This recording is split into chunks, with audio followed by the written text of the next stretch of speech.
सर्वमंगल मांगल्ये शिवे सर्वार्थ साधिके शरण्ये त्र्यंबके गौरी नारायणी नमोस्तुते।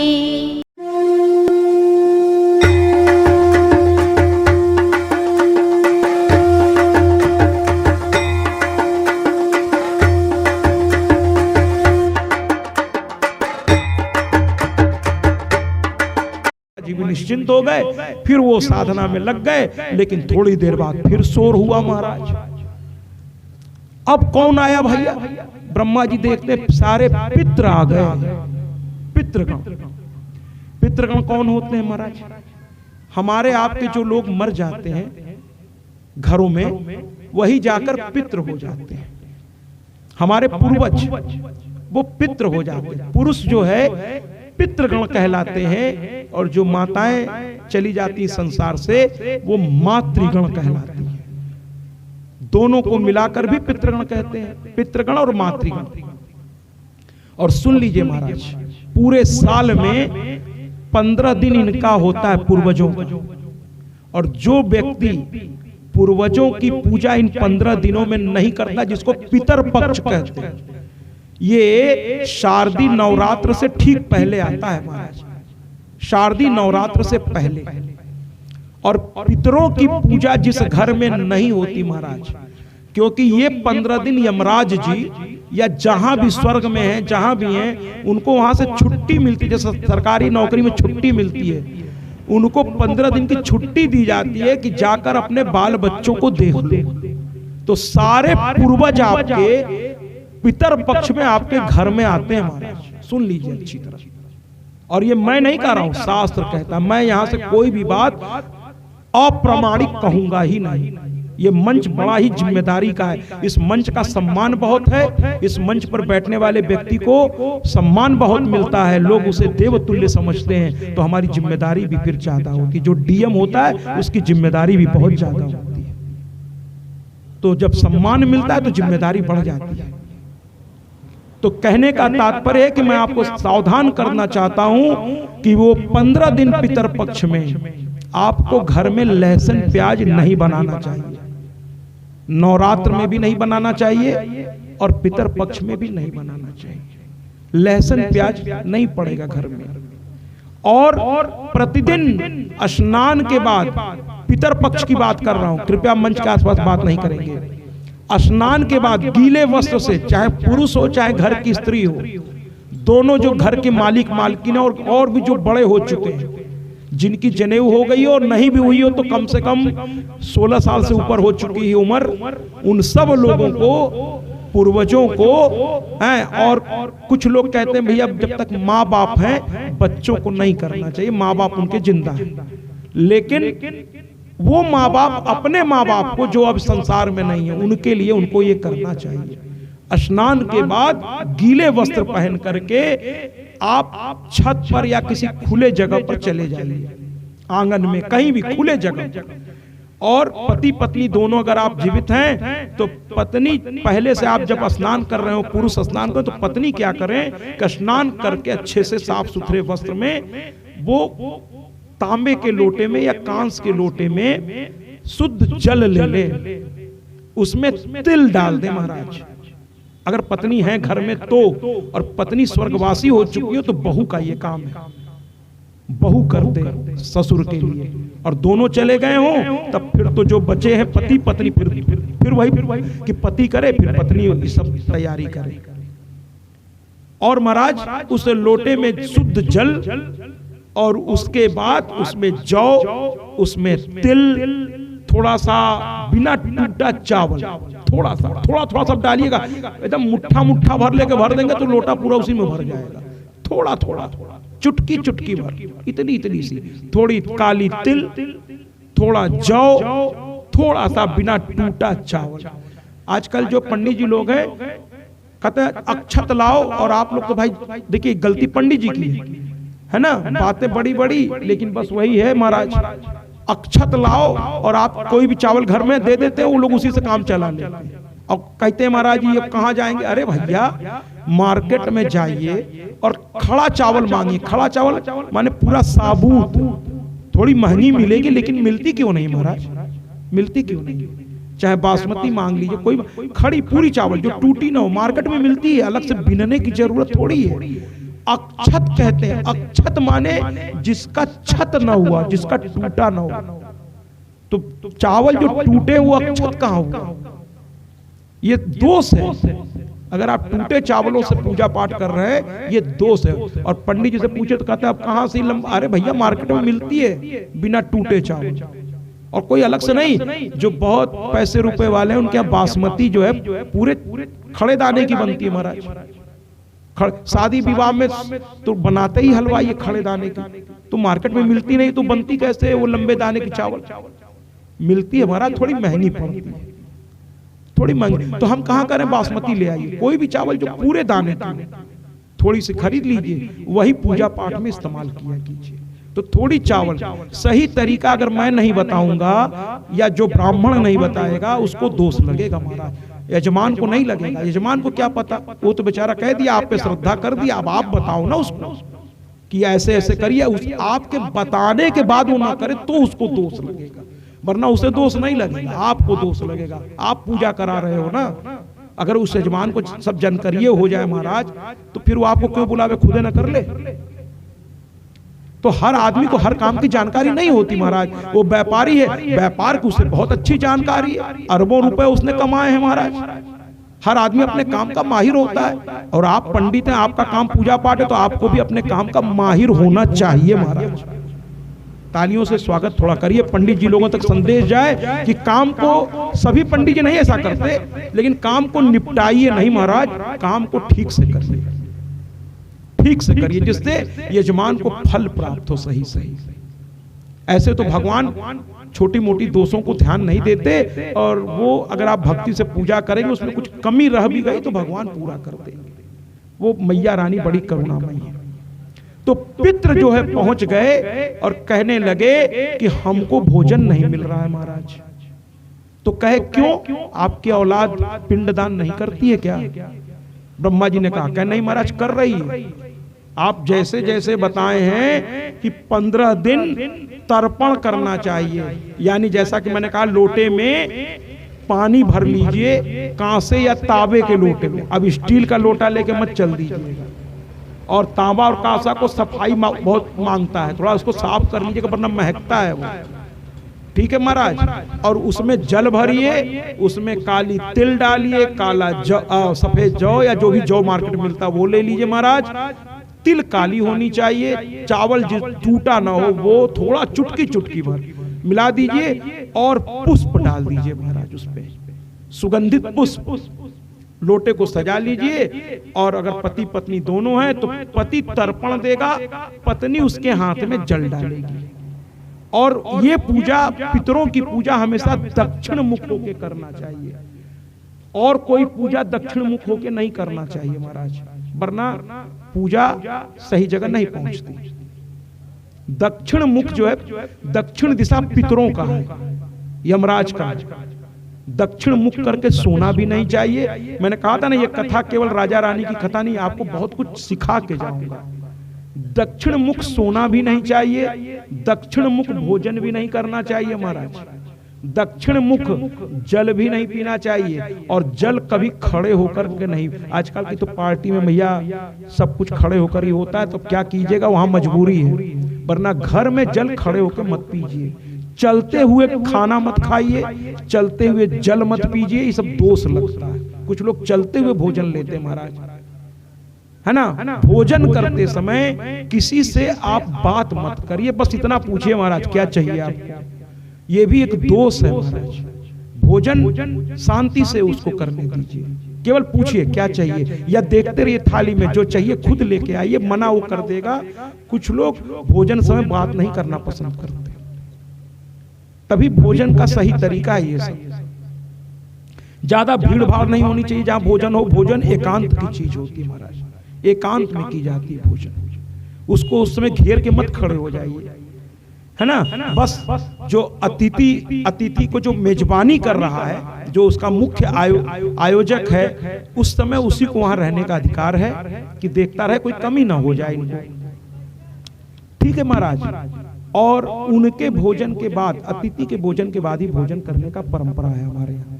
पहले भगवान, फिर गुरु, माता पिता, घर के बड़े बूढ़े, और उसके बाद उस हिसाब से जिस घर में भोजन की एक परंपरा का निर्वहन किया जाता है, उस घर में लक्ष्मी कभी जाती नहीं है महाराज, कभी नहीं जाती। ये शास्त्र कह रहा, मैं नहीं कह रहा हूं, शास्त्र कहता है कि बड़े बूढ़ों को खिला के तब खाना खाइए, तब खाना खाइए, है ना। भगवान को भोग लगा के तब खाना खाइए। अतिथि अगर घर में आया तो उसको खिला के तब खाइए। ठीक है महाराज। तो ये सब वजह होती है। कुल मिलाकर के पितरों को पूजा, तो वो पत्नी जल डालेगी खुले जगह पर, और दक्षिण की ओर मुख करके जल को पहले अजूरी में भर लीजिए, जितना आए उतना पत्नी डाले, फिर रुक जाए, एक साथ पूरा लोटा ना उलट दे, एक बार में जितना आए, और उसको ले करके आप अपने माता पिता जो अभी संसार में नहीं है, आपके दादा परदादा, नाना परनाना, सबका नाम तो नहीं ले सकते आप, कह दीजिए समस्त पितृगण, समस्त मातृगण, जिनको मैं जानता या नहीं भी जानता हूं, और जो मेरे हाथ से तर्पण लेने के लिए इस पितर पक्ष में पधारे हैं, ये जल वो ग्रहण करके अपनी प्यास बुझा ले महाराज। ऐसे तर्पण करिए धीरे धीरे, एकदम से ऐसे छोड़ मत दीजिएगा भक्क से। आपको कोई ऐसे गिलास में पानी भरे और मुंह में दे, भाग पी लिया क्या और चाहिए, ऐसे नहीं होना चाहिए महाराज, ऐसे नहीं होता है। आप ये समझ लीजिए कि आप उनको जल पिला रहे हैं। कैसे पिलाएंगे? धीरे धीरे जमीन पर एक पतली सी धारा आपके हाथ से होती हुई नीचे गिरनी चाहिए, जिससे आप ये समझ लीजिए कि आप पिला रहे हैं और आपके माता पिता बड़ी श्रद्धा के साथ उसमें ऐसे अंजुरी लगा के पी रहे हैं। तो कैसे पिलाएंगे? वैसे पिलाएंगे धीरे धीरे। आपके माँ बाप हैं, आपके दादा दादी हैं जो भी संसार में नहीं है, वो जल पी रहे हैं तो उनको धीरे धीरे पिलाइए, एक के साथ न छोड़ दीजिए झक्का से, उनकी प्यासे न बुझे महाराज। धीरे धीरे वो तृप्त हो रहे हैं, पी रहे हैं। फिर दूसरी अजुली जो देने वाला जल है उससे फिर कहिए दीजिए भैया। फिर ऐसे खूब, और अजूरी को ऐसा कस के बांधिए कि मतलब जब अजूरी में पानी रहे तो गिरने न पाए, और थोड़ा बहुत हल्का बहुत बूंद गिर रहा है तो अब वो मजबूरी है, उंगलियों में छेद आपके बने हुए हैं, तो कुल मिलाकर ऐसे ले लीजिए महाराज। मैंने कहा ना केवल कथा सुनाऊंगा नहीं, आपको बहुत कुछ बता के जाऊंगा, बस उसका पालन करिएगा महाराज। और देवी भागवत बहुत कुछ बताती है, ये केवल वो कथा नहीं है महाराज कि हर 2 मिनट पर एक गीत बजा और बैठ के नाचे और कहे महाराज आज बहुत मजा आया। कहें क्या हुआ? कहें 3 घंटा में कम से कम 35 गीत बजा, बहुत मजा आया। कहें कथा? कहें कथा तो महाराज जी 2 लाइन बोलते तो फिर गाना बजने लगता था। तो ये कथा नहीं है महाराज, उससे तो अच्छा भजन संध्या हो जाए, है ना। जब 2 ही लाइन के बाद गीत बजने लगेगा तो वो फिर कथा कहाँ है, वो तो भजन संध्या हो गई। ठीक है महाराज। और आजकल कथाओं में यही चल रहा है, हर 2 मिनट पे गाना बजा दिए, लोग नाच रहे हैं, बड़ा मजा आ रहा है। ना ना ना, गाना बजना चाहिए, लेकिन कब? जब उसकी जरूरत हो। गाना हो, भाव बताने के लिए गाना होता है, यूं ही नहीं बजता। जब कोई भाव को क्रिएट करना होता है तब गाना बजाया जाता है। ये नहीं कि महाराज जी जो है अब कुछ बोल तो पा नहीं रहे हैं, बस अब कहना नहीं चाहिए महाराज, लेकिन मैं तो जिस पीठ पर बैठा हूं वहां के लोगों को से भी बात करता हूं, क्योंकि मुझे किसी से कुछ चाहिए नहीं, इसके जो सत्य है वो बोलने से मैं पीछे नहीं हटता। कि मैं व्यासों से भी कहना चाहता हूं महाराज कि जब तक ज्ञान न हो इस पीठ पर बैठकर इस पीठ का अपमान मत करिए महाराज। खाली जो है वस्त्र पहन के बैठ गए, अब बोल तो पा नहीं रहे, तो हर 2 मिनट में गाना बजवा करके काम चला रहे, 3 घंटा किसी तरह पूरा कर रहे हैं। अरे भैया, आयोजक ने इतना खर्च करके कुछ ज्ञान प्राप्त करने के लिए आपको बुलाया है। संगीत ठीक है, थोड़ा सा बैठे बैठे आदमी उब जाता है तो थोड़ा आनंद के लिए होता है और भाव को प्रकट कर, लेकिन 24 घंटे खाली संगीत संगीत संगीत, तो आयोजक कथा क्यों करवाता? भजन संध्या न करवा लेता? कुछ गायक को बुला लेता, भजन हो जाती महाराज। लेकिन कथा का मतलब होता है जिसमें सब कुछ हो, ज्ञान हो, थोड़ा मनोरंजन भी हो, लेकिन सबसे ज्यादा उसमें ज्ञान हो, उसे कथा कहते हैं महाराज। ज्ञान हो जिसको सुनने पे जीवन में कुछ बदलाव आवे।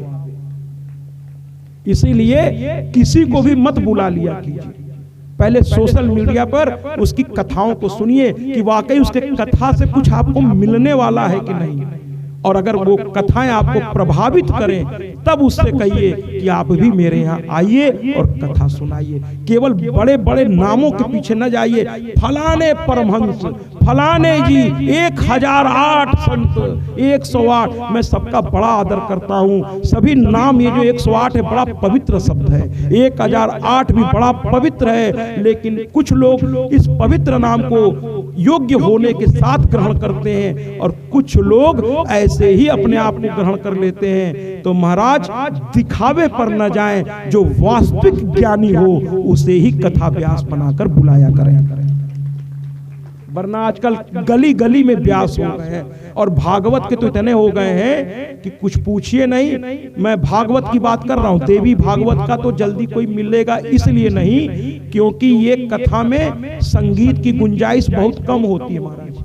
ये कथा तो जब तक आप में ज्ञान नहीं होगा आप बोल ही नहीं पाएंगे, इसलिए देवी भागवत का कथा व्यास जल्दी आपको नहीं मिलेगा, क्योंकि 18,000 श्लोक इसमें पहले पढ़ना पड़ता है, 318 अध्याय है और 12 स्कंध है, और इसमें गा बजाकर आप नहीं निकाल सकते। और भागवत में राधा कृष्ण बहुत आदरणीय नाम है, मैं उनको प्रणाम करता हूं, लेकिन साथ में उनसे ये कहता हूं कि आपके नाम का आज बहुत दुरुपयोग हो रहा है। सच पूछिए तो आधे से अधिक, मैं कहने में मुझे कोई डर या संकोच नहीं है, आधे से अधिक भागवत कथा में भागवत हो ही नहीं महाराज, खाली नाच गाना हो रहा है। वरना भागवत में इतनी कथा है कि अगर व्यास जी कहने लगे तो पूरे कथा में 2 या 3 गीत की संभावना बनेगी, चौथी गीत की संभावना नहीं बनेगी। लेकिन यहाँ तो मैं देखता हूँ आस्था संस्कार, जहाँ आयोजक बेचारा संस्कार चैनल को 12 लाख रुपया देकर बुलाता है कि आज हमारे व्यास जी आकर के कथा करेंगे, आप टीवी पे दिखाए, और टीवी पर बैठ करके मैं देखता हूँ कि करोड़ों रुपए खर्च करके, क्योंकि वो टीवी पर आ रही है तो और बड़े पैमाने पर वो कथा आयोजक बेचारे करते हैं, करोड़ों रुपए खर्च करके। और जब पूरे 7 दिन, भागवत में 7 दिन होता है और मेरी मैया की कथा 9 दिन होती है, मेरी माँ का हर चीज 9 से जुड़ा है, तो भागवत में 7 दिन की कथा, और मैं सुनता हूं, मुझे कोई दिक्कत नहीं है, मैं तो सबकी सुनता हूं कि भाई अच्छी चीज मिलेगी तो मैं भी उसको दूसरों से कहूंगा, लेकिन मैं सबकी बात नहीं कर रहा हूं, लेकिन अधिकांश की बात कर रहा हूं। 7 दिन कथा सुनने के बाद भी मुझे सिवाय 2 ही चीज मिलती है कि मैं गौ का ये करता हूं, तो गौ दान के लिए आप लोग दान करिए, हर 10 मिनट पे एक ये बात कही जाती है, फलनवा दान करिए, ढकनवा दान करिए, और बता दीजिए महाराज आज 8वां दिन है, मैंने एक दिन भी कहा है क्या कि दान करिए? कहा है क्या? बोलिए ना, कहा है क्या? नहीं ना, नहीं कहा। मैंने कभी नहीं कहा कि मैं यहाँ ये काम कर रहा हूँ इसके लिए आप मुझे दान दीजिए, वहाँ ये काम कर रहा हूँ उसके लिए दान दीजिए। मैंने एक सिवाय कथा के मैं कुछ नहीं कहता, मुझे कुछ चाहिए ही नहीं महाराज, चाहिए।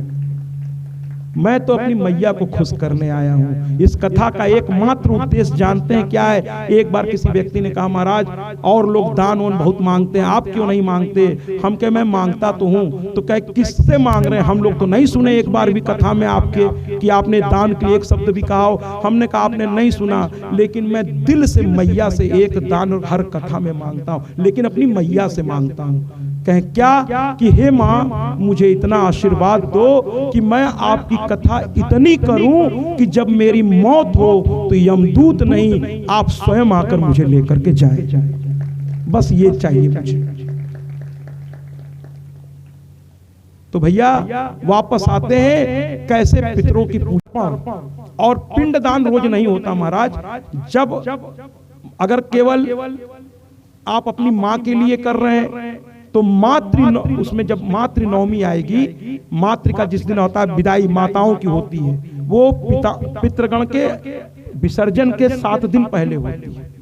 तो आप पंडित जी के जाइए और कहिए मेरी माँ अभी संसार में नहीं है, मैं उसके लिए कर रहा हूं, तो पंडित जी मातृ नवमी वाले दिन वो आपका करा देंगे। अपनी माँ के लिए, अपनी पत्नी अगर संसार में नहीं है तो उसके लिए मातृनवमी को फिर किसी नदी के किनारे, रोज तर्पण तो आप घर पे कर सकते, जल चढ़ाना रोज आप करिए, और हर चिरुआ ले लेके खूब आराम से उनको जल पिलाइए। खुद आपको एहसास होने लगेगा कि एक समय के बाद आपके माता पिता कहेंगे जो इस संसार में नहीं, ऐसा आपको एहसास होगा, कहेंगे हाँ बेटा आज की तृप्ति हो गई। पत्नी अगर है उस संसार में नहीं है तो आप उसको जल देंगे, वो खुद कहेगी तृप्त हो गए आज हम। ठीक है महाराज, तो ये तो जल रोज चढ़ाना होगा 15 दिन पितर पक्ष में।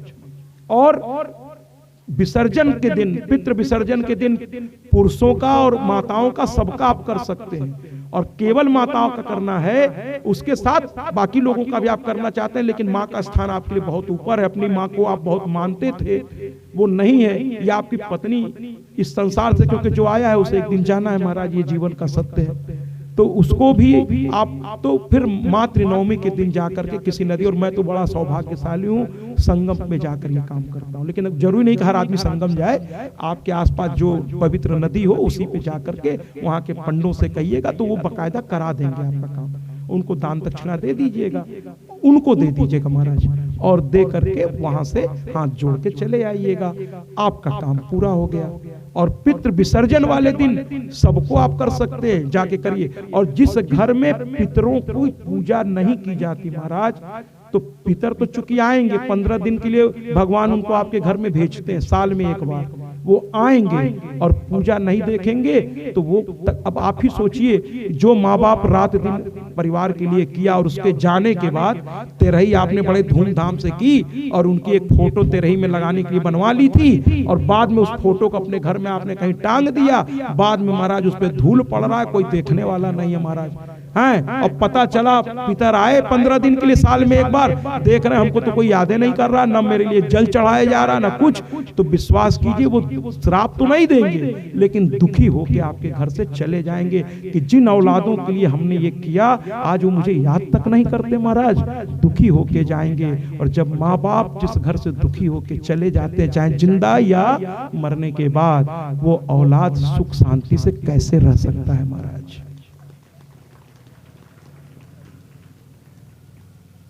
तो हम सब का फर्ज है अपने पूर्वजों के लिए ये 15 दिन, और हमारा हिंदू धर्म देखिए महाराज कितना महान है हिंदू धर्म, कि 15 दिन के बाद पितरों का आशीर्वाद ले लीजिए, और उसके तुरंत बाद नवरात्र शुरू हो जाता है, शारदीय नवरात्र, दुर्गा जी जगह जगह रखी जाती है, यानी पितरों की पूजा फिर शक्ति की उपासना, और दोनों मिलकर आपका जीवन साल भर के लिए सुरक्षित और अच्छा हो जाता है महाराज। और बहुत से लोग मुझसे जिद करते हैं, नहीं दुर्गा पूजा में ही आप कथा मेरे यहाँ करिए, हमके एक सत्या कहाँ जाएगा बता दीजिए, तो बारी बारी से दुर्गा, लेकिन ऐसा नहीं है महाराज कि दुर्गा पूजा में ही ये कथा सुननी चाहिए। अगर ऐसा होता तो फिर भागवत कृष्ण जन्माष्टमी में खाली सुना कीजिए, भागवत साल भर आप सुन सकते हैं, तो फिर देवी भागवत आप केवल नवरात्र में क्यों, देवी भागवत भी 12 महीने सुना जा सकता है, वरना तो फिर भागवत कृष्ण जन्माष्टमी में होना चाहिए, शिव पुराण शिवरात्रि के अलावा फिर कभी नहीं होना चाहिए। ऐसा नहीं है भैया, जिस दिन से माँ की कथा का संकल्प आप ले करके ज्योत जला दी माँ की, वो 9 दिन आपके घर में नवरात्र की तरह हो गया महाराज, नवरात्र वाला ही पुण्य आपको मिलेगा। ठीक है महाराज, तो कभी भी ये कथा कराई जा सकती है, ये मैं नहीं व्यास जी कहते हैं। तो पितरों को ये पूजा कैसे मिली महाराज, पहले नहीं मिल रही थी, तो ब्रह्मा जी के पास पहुंचे, कहने लगे महाराज हमको तो देवताओं को तो भोजन मिलने लगा, लेकिन मरने के बाद हम लोगों को भोजन नहीं मिल रहा है, बिना भोजन के तो मरने के बाद भी आदमी नहीं रह पाता महाराज, और जिनको जिंदा जी भोजन न मिले तो सोचिए कितने अभागे हैं बेचारे, है ना। और ऐसे किसी भूखे को देख लिया कीजिए, तो अपनी थाली से भी रोटी देनी पड़े तो देने से चूकिए नहीं महाराज, एक भूखे को भोजन कराना 100 पूजा के बराबर है, बिल्कुल करा दिया कीजिए, बिल्कुल करा दिया कीजिए। तो महाराज कुल मिलाकर के सारे पितृगण जो है कहने लगे हमें नहीं मिल रहा है। ये उस समय की बात है जब मतलब नहीं मिल रहा था उनको भोजन, बहुत पुरानी बात है। तो कहने लगे क्यों नहीं मिल रहा है, क्या आपके घर के बच्चे आपकी पूजा पाठ पितरपक्ष में नहीं करते?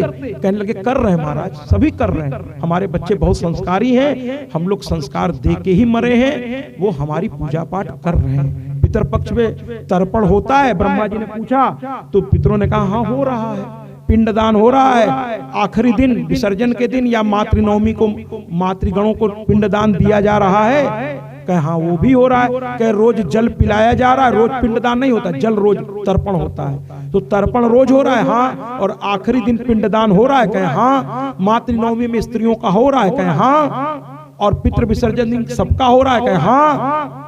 लेकिन ध्यान रखिएगा, जो मातृनवमी में करेगा वो उसको पितृ विसर्जन में करने की आवश्यकता नहीं है, एक ही बार में सबका वो कर दे।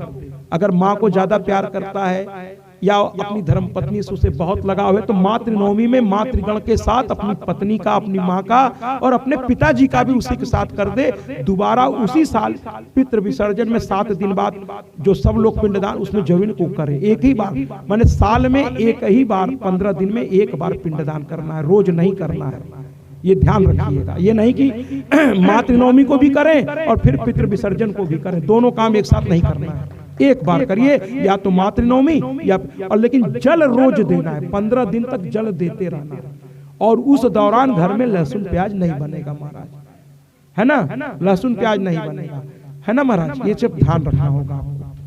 तो कुल मिलाकर के पितरों ने कहा हमको नहीं मिल रहा है, तो अब की ब्रह्मा जी ने माँ को परेशान करना उचित नहीं समझा। ब्रह्मा जी ध्यान लगा के अब की बार खुद बैठ गए और सोचा कि कुछ गड़बड़ है, माँ ने बताया है, तो सोचना कि पितरों की धर्म पत्नी कौन है, यहाँ पितरों की भी तो कोई होनी चाहिए शक्ति। तब उनके समझ में आया और ध्यान लगाकर माँ का आवाहन किया और अब की ललाट से उनके एक देवी प्रकट हुई। तालियों से इनका स्वागत करिए। सामने प्रकट हुई स्वधा देवी, स्वधा देवी, स्वधा देवी, एक साथ प्रकट हो गई स्वधा देवी महाराज। और स्वधा देवी जब प्रकट हो गई तो उन्होंने पितरों को समर्पित कर दिया कि अब आपकी ये शक्ति भी है और आपकी पत्नी है आकाश में, और ये आपको पत्नी का काम ही है महाराज अपने पति और अपने पूरे परिवार को भोजन का व्यवस्था करना, इसीलिए तो ये अन्नपूर्णा कहलाती है महाराज। इनके लिए तालियां हो जाए। तो कहा कि अब आप व्यवस्था रखें, तो कहे ठीक है, अब पृथ्वी पर जिसके बच्चे जिसके नाम से जो चढ़ाएंगे स्वधा देवी उस हिस्से को ले जाकर उन तक पहुंचा देंगी, अपने से बना के नहीं पहुंचाएंगे महाराज, उनके बच्चे जो चढ़ाएंगे, इसलिए आप चढ़ाएंगे पितरपक्ष में, तभी आपके पूर्वजों तक ये भोजन जाएगा, ये जल जाएगा। तो जब आप चढ़ाएंगे तो वो स्वधा देवी उनको पहुंचा देगी, आपके बच्चों ने ये आपके लिए भेजा, जैसे डाकिया पहुंचा देता है कि ये चिट्ठी आपके घर से आई है, समझे महाराज। तो स्वधा देवी, इसलिए जब भैया जरा ये बच्चे जो खेल रहे हैं इनको रोकिए, तो कहते हैं कि देवताओं को भोजन कब मिला, जब स्वाहा देवी अग्नि की धर्मपत्नी बनकर आई, तभी देवताओं के मंत्र के साथ बोला जाता है जब हव्य चढ़ाना हो, हव्य माने हवन में चढ़ने वाली आहुति को हव्य कहते हैं, तो जब हव्य चढ़ाना होता है तब ब्राह्मण मंत्र के साथ बोलते हैं देवताओं के लिए, क्या बोलते हैं, स्वाहा स्वाहा स्वाहा, ये बोलते हैं।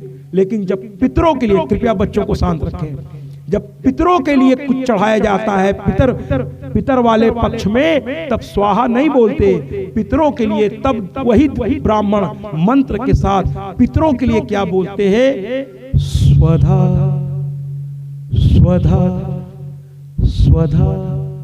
और जब ऐसा बोलते हैं तब वो भोजन पितरों तक पहुंचने लगता है। बोलिए ना स्वधा देवी की, स्वधा देवी की, स्वधा देवी की। भैया कुछ लोग जोर लगा रहे हैं, कुछ लोग बड़े आराम की मुद्रा में आ गए हैं। मैंने कल भी कहा था अगर कथा में आप सिर्फ शांति से बैठे रहेंगे तो एक देवी, और देवी की तो गारंटी नहीं लेता, लेकिन एक देवी जरूर आप पे प्रसन्न हो जाएंगी, और वो है निद्रा देवी, और वो आपको अपने गोद में अच्छी तरह से ले लेंगी महाराज। अब सोच लीजिए, अब आपके ऊपर है कि निद्रा देवी को केवल प्रसन्न करना है या सारे देवियों को प्रसन्न करना है। तो स्वधा देवी आ गई महाराज। अब उसके बाद एक और कथा सुन लीजिए महाराज, दक्षिणा देवी की। ये जो पंडित जी लोग कहते हैं कि दक्षिणा चढ़ाइए, कृपया बात नहीं करेंगे, दक्षिणा चढ़ाइए, तो देखिए ये शास्त्र में है कि कोई भी काम करने के बाद, जैसे भोजन, ब्राह्मण को भोजन कराने के बाद, कोई अनुष्ठान करने के बाद, कोई कथा का श्रवण करने के बाद, बिना दक्षिणा दिए अगर आप चले गए, वो ब्राह्मण आपसे, अगर वास्तव में ब्राह्मण है तो आपसे, मुझे थोड़ा कठोर वचन इस्तेमाल कर रहा हूं, कभी कोई ब्राह्मण कहते हैं महाराज आप ऐसा बोल रहे हैं, मैं कहता हूं भैया मैंने गलत नहीं कहा, मैं ये थोड़ी कह रहा हूं कि दक्षिणा मत दीजिए, लेकिन मैंने साथ में ये कहा कि ब्रह्मत्व तो इतना ऊंचा शब्द है महाराज कि आप किसी के आगे हाथ फैलाने की आवश्यकता नहीं है महाराज। जिसको ज्ञान होगा धर्म का वो खुद आपको दे देगा, अर्थात अपने को मांग कर छोटा। मैं ब्राह्मणों से कहता हूं महाराज, ब्राह्मण माने जो आचार्य लोग हैं, कर्मकांडी ब्राह्मण है, जो रात दिन आपके हित के लिए लगे रहते हैं, आपके यहाँ शादी विवाह करवाते हैं, आपके यहाँ पूजा पाठ करवाते हैं, मैं उनकी बात कर रहा हूं। तो दक्षिणा आपको जरूर देनी चाहिए महाराज, कथा सुनकर, है ना। अब यहाँ कहना मेरी मजबूरी है, नहीं कहूंगा, सिर्फ अपने बड़प्पन के चक्कर में अगर ये शब्द मैं गोल कर जाऊंगा तो मुझे पाप लग जाएगा, इसलिए मैं सही तरीके से बात को समझाने के लिए शास्त्र की बात को, कि कथा सुनने के बाद कथा व्यास को भी दक्षिणा दिए बिना नहीं जाना चाहिए महाराज। इसी तरह से किसी अनुष्ठान में, अब वो दक्षिणा 1 लाख या 2 लाख या 500 जरूरी नहीं है महाराज, एक 25 पैसे भी, है ना, या जो आपका पान फूल है, लेकिन बिना दक्षिणा दिए उसका फल आपको नहीं मिलता है महाराज। हाँ देखिए लोग डर के मारे ताली नहीं बजा रहे हैं कि बजा देंगे तो फंस जाएंगे, कहेंगे अच्छा ताली तो बजाए, अब दो भी। इस मामले में हम देखे सन्नाटा ज्यादा हो गया, और समय तो फिर भी बज रहा था, लेकिन महाराज शास्त्र जो कहता है वही मैं कह रहा हूं, शास्त्र ये कहता है। अब क्यों कहता है ये भी सुन लीजिए, ये मामला क्या है सुन लीजिए अच्छी तरह, अब तब आप समझेंगे कि महाराज जी ऐसे ही नहीं कह रहे थे कि हर पूजा पाठ अनुष्ठान में दक्षिणा क्यों जरूरी है, इस कथा से आप सुन लीजिए। और ये मुंह से अपने मन से बना के नहीं कह रहा हूं, देवी भागवत के 9वें स्कंध में